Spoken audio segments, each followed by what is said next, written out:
Welcome everybody to FCTV's studio here in Falmouth, Massachusetts. It's a beautiful summer day outside. I am Jeff Wyman, your host and Government Access Coordinator at FCTV. We are here today again with Representative Dylan Fernandes. Dylan, thank you for taking the time out of a beautiful day. Great to be with you. Yeah, and come and terrific. talk with us. We've got a loaded agenda here that we want to communicate with your constituents about, so we'll get right in it. We want to first talk about the budget. You guys are in recess right now. You just adjourned, and the budget happened. Yeah. Tell me some of the details about this. Yeah, well, this was a really intensive budget process. Goes on every year. Took us a bit longer this year to finalize the budget because there was these last-minute details that people were negotiating on.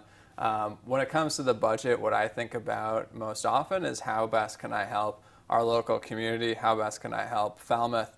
And so in the budget, we secured $25,000 for a permeable reactive barrier in Falmouth, which will help reduce nitrogen, mitigate nitrogen loads in our estuaries, oceans, ponds, and the like. And so we're going to have a pilot program here in Falmouth to see how, and if it works, we'll probably expand upon it. A number of other things made it through to the budget.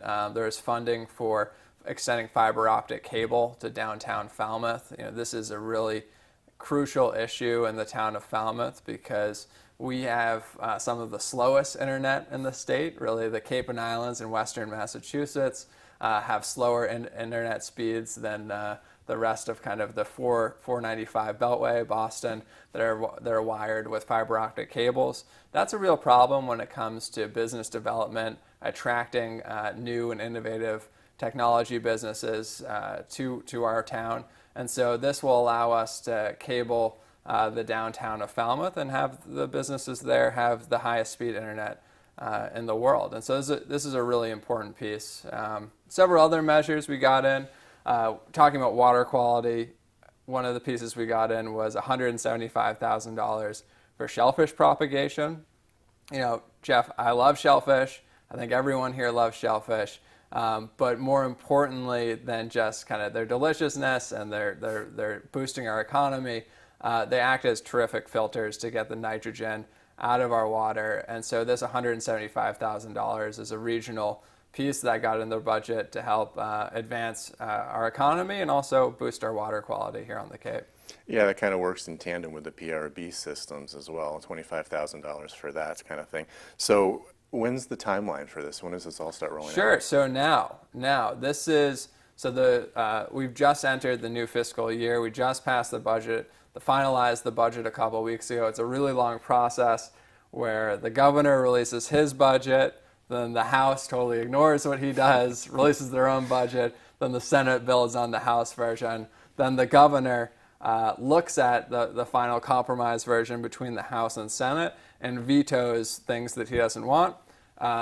He vetoed a little under 100 measures this time around, and then the legislature then overrode all of his vetoes. And so it's really just the final budget that the House and Senate originally had. And so now, starting right now, really, the local municipalities and any group that was given a line item in the budget should be working to get those funds released. And that's something that our office does with the local town, if that's where the money goes to, or the local community group, if that's where the money is designated to. So it's a slog, too, to be able to get those funds released, and it's always a fight to get those funds released. But in the last budget cycle, every single item that we got in the budget, the funds were released to the local towns that I represent, and I represent 9 of them. So we had a lot of work to do to get those funds released. Absolutely, and this is the 2020 budget that was just FY19. FY19, yeah. okay. Yeah. And that budget starts... And we're currently in fiscal year 19. Yes. Yeah. Okay, yeah. It's a little bit confusing for people. It overlap is. And so I just want to clarify that a little bit. So FY19, we're in it right now, and it took a little while to pass the budget, which should have been done by July 1st. But basically, since July 1st, we've been in FY19. Absolutely. So all things budget related, that's fantastic. Moving on to energy, there has been a recent energy bill that was passed that has to do with offshore wind and some other things that affect Falmouth locally. So tell me a little bit about that. Well, this is a huge bill. Climate issues of green energy, renewable energy, advancing them, and combating climate change are priorities of my office and my time in the State House. As I've said this before, but as a millennial, I don't think there's another issue that will impact my generation or my children's generation than that of climate change. And when you look at the Cape and Islands, with projected sea level rise of somewhere between 4 to 6 feet by the end of the century, there's going to be a lot of places on the Cape and Islands that do not exist in 30, 40, 50, 100 years from now that exist today. And so one of the things we did this session was pass a comprehensive coastal adaptation management plan bill that helped us, and that bill instructs the state to look at all of our natural resources, look at all of our coastlines, and come up with a plan to make sure that we are resilient and that we are have an extensive plan to deal with the rising sea levels. And so there was that piece around resiliency and adapting to climate change. And the second piece around energy is all about moving towards a clean energy future. And so what this bill does is it doubles the renewable portfolio standards, and that's the percentage of energy that Massachusetts has to get from renewable energy. And so by 2020, right now it increases at a rate of 1% a year. And so we doubled that. So now starting in 2020, it's going to increase at a rate of 2% a year. So by 2030, we'll be 35% renewable energy here in Massachusetts. And that doesn't even count things like hydro and the like. That's not even counted in that 35%. So if you add that on, we're really closer to 50, 60%. So this is really moving us in a clean energy future. Another part of the bill, which I was really advocating for, was a doubling of Deepwater offshore wind procurement. Right now, 10 miles, 15 miles south of the Vineyard, nowhere near Falmouth, right? There's a Deepwater offshore wind tract that's available for Deepwater offshore wind companies to set up their Deepwater offshore wind turbines. And so originally it was 1,600 megawatts in the bill that passed last session. We doubled that to 3,200 megawatts. And 3,200 megawatts can power roughly 2 million homes in Massachusetts. Probably a little over 2 million homes. Wow. I don't even think there are 3 million homes in Massachusetts. So we're talking about powering 2/3 of the homes in Massachusetts if this project is fully built out. So I think that's a really important step when it comes to advancing to a clean energy future. And then also we put in a provision, and this is pretty cutting edge in the United States, calling for battery storage, renewed effort on battery storage, and getting about 1,000 megawatts in storage capacity for batteries. And so a large part of advancing renewable energy, especially when it comes to solar, is capturing the energy, because the sun only shines during the day, right? But people are still using their energy at night, especially right now when everyone has their AC units on. So being able to capture that energy during the day, keep it in a battery storage for night, and then employ it is a really important part in terms of getting the full capacity out of our solar panels and our wind turbines and the like. Battery storage efficiency is huge technology that's booming these days, and very specifically for some of the things you were just talking about.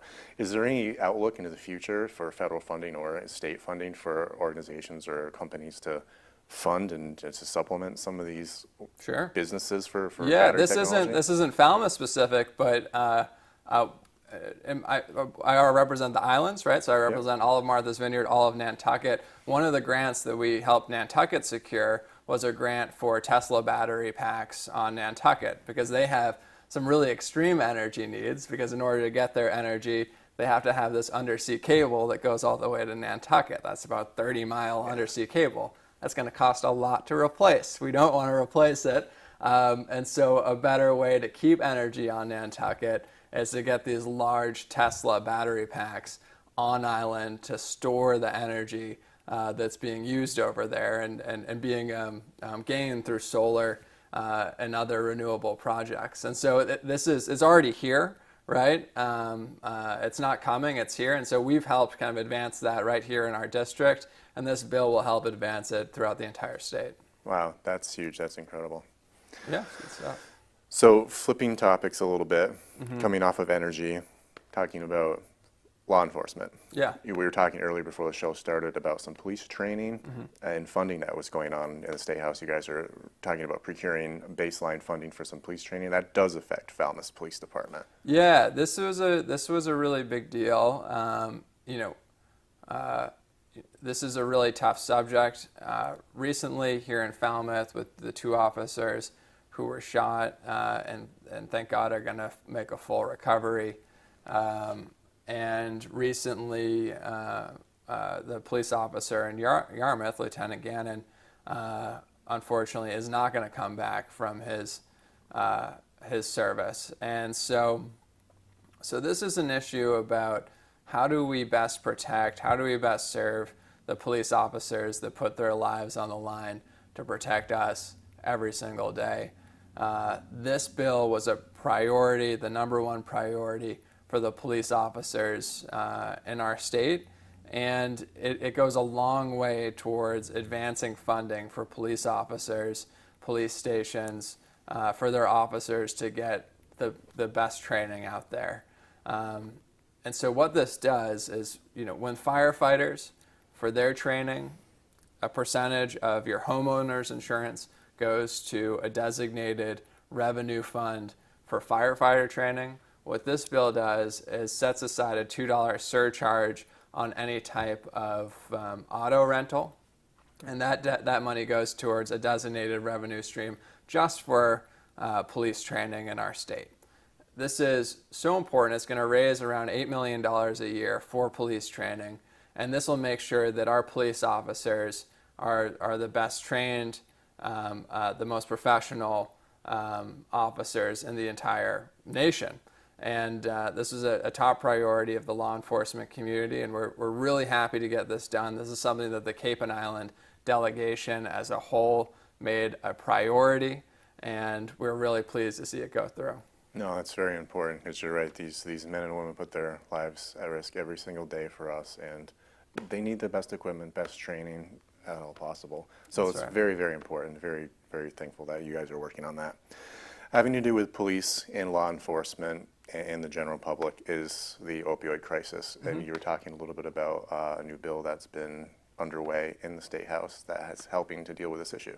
Yeah, and talking just to get back to the police point, our police officers aren't just there to kind of protect and serve us.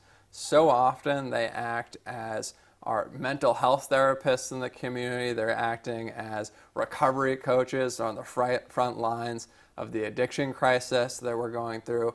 And so this training piece helps in the multiple issues that they deal with on a daily basis. And to get to that, they really are on the front lines of our opioid and heroin epidemic. And this bill that we moved forward, it has law enforcement implications in that it advances the use of Narcan here in our state, further equipping our first responders. It also sets up more resources on the prevention side. So important that we're making sure that people are aware of this epidemic and making sure that they're not getting addicted to these really nefarious opioids in the first place. A piece of the bill which I really worked on is about setting up a commission to look at the different types of treatment options here in Massachusetts. There are a whole host of treatment options that range from recovery coaches to acupuncture to equine therapy to medically assisted treatment. But there's not a lot of hard data on which ones are the most effective, which ones are the most efficient in leading towards long-term recovery. And if we as a state are spending hundreds of millions of dollars on this epidemic, it's really important that we have a good understanding of which treatment options are going to lead individuals to that long-term recovery. And so what this does is set up a commission to study that, make recommendations to the legislature on how we move forward with a system that's best treating these people who are suffering. Very important. Equine therapy. I never would have thought that could be. There's equine therapy here in Falmouth. That's interesting. Yeah, a whole host of different therapy options. And look, equine therapy might be the most effective thing to treating opioid You never addiction. know. We just we don't have a good sense of data-backed evidence on a lot of the recovery methods out there. Some do have some great evidence-based results. Recovery coaches, even acupuncture. I've seen some studies that show positive results. But I think we need a comprehensive review of everything here in Massachusetts so that we can really point people who are suffering to the best treatment options available. No, that's good for the economy. It's good for the people that are suffering, so they have something specific to work with. So that's kind of staying with the whole police theme. Today is National Night Out, and I think it's kind of celebrated the whole week. So there are going to be plenty of kids down there at the police station, and what the chief tells me what he really likes about it the most is the interaction. The kids get to meet officers, be comfortable with officers, see them as peacekeepers rather than law enforcement who are just going to be pulling you over and causing you problems. So there's a good segue into how important children are to our communities, of course. And you're talking about a civics bill that is teaching children government. Yeah. I mean, this is really important. You think this is one of those things that you think, how does this not exist already, right? Exactly. And so what this bill does is it mandates civics education both in our schools. So it's mandatory civics education in middle school and projects in our high school. And so, when we think about our government, a lot of people right now just have this sense that there's a lot of distrust in government. And I think a lot of that distrust in government stems from the fact that people just don't know how their government works. And I get asked all the time, what's it like down in Washington, D.C.? And, what am I doing, to stand up to the Republicans in Congress? And I just have to remind people, and a lot of these people aren't kids, a lot of these people are older folks, and I have to remind them, no, I'm a state representative. I go to the state house in Boston. Congressman Fernandes, maybe one day, no, it one happens day, more than you could think. And so, look, there's just a large kind of gap between what government does and what people understand that it does. And so this bill is really important to educate people on how they can better make their voices heard in government, exactly how it operates. There's a piece on it on identifying and looking at the news media and trying to identify sources that are actually kind of factual, which I think is important, especially in this era.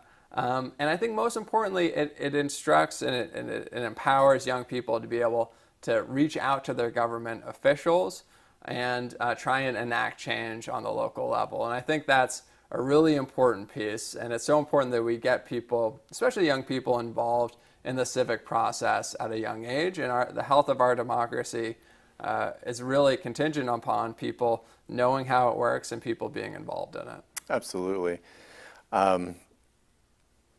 This goes hand in hand with the midterm elections that are coming up too, and the voter registration bill, the auto registration bill that you were chatting about with me earlier. So tell me about what's going to be going on in Massachusetts regarding that bill, and how does it benefit, and who is benefiting from this? Yeah, so this is a second piece. This is automatic voter registration, really important piece anywhere in the country, but especially here in Massachusetts because we don't have any type of automatic voter registration. And so what this does is any time that an individual interacts with the state agency, like you go get your license at the RMV, you are automatically registered to vote unless you say that you don't want to be registered to vote. So thinking about last year's election, or I guess 2 years now, election, 2016, roughly 700,000 people in Massachusetts were not registered to vote, which means that around 700,000 people, over 10% of the population, had no option to weigh in to probably the most important election of our lifetime. And so I think this is really troubling and speaks to kind of the weakness of our democracy when such a huge portion of the population in our state are not even registered to vote. And there are a lot of barriers to registration. You brought up young people. There are a lot of barriers to young people registering to vote because they're highly transient. They're bouncing around between, Falmouth and college or or wherever. They're moving a lot, especially in their kind of early career. And so we just want to make sure that people are automatically registered, and if they don't want to register, that they're opting out. And this is just really a clerical fix. It's really easy to do. It's going to cost a little bit of money, but most of that's actually going to come from a fund that's already set up in the Secretary of State's office. And this is a great piece, another piece along with the civics bill that'll help strengthen our democracy. Absolutely. These are all good things. So when does this next session open up for you, and what do you see on the horizon? Yeah, that's a great question. So right now we are in recess because it's a campaign year. And so there's a lot of campaigning going on between now and election day. So I plan to be out there knocking on doors again and asking people for their vote. I also plan to campaign for other people, and especially Democrats running for Congress. And then, there's a lot of pieces of legislation that I'm still working on. There's a number of pieces of legislation, home rule petitions that can be passed in informal session that I'm going to be working on. Just last week I passed 4 home rule petitions through the House, but we still have around 10 more to go because the islands, God love them, they love their home rule petitions. Falmouth is, there's only a couple from Falmouth. And so we have a lot of work to do there. I'm also going to be tweaking a number of bills that we filed last session, and we'll be filing some new bills as well. Some around housing, one around 40B. So more to come on that in a future update. Okay, fantastic. Well, Dylan, I think we've covered pretty much everything that we've got on the schedule for today.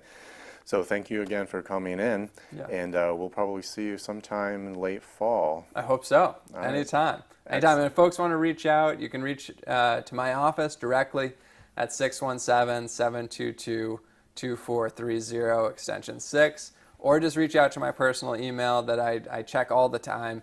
It's dylan.fernandes@mahouse.gov. Maybe we can get like a little ticker thing. Can we do that? Can we do like a picture of it? All right. Yeah, I can put that up. Good All stuff. right. Well, thanks for coming in, and everyone, thanks for watching. We'll see you next time.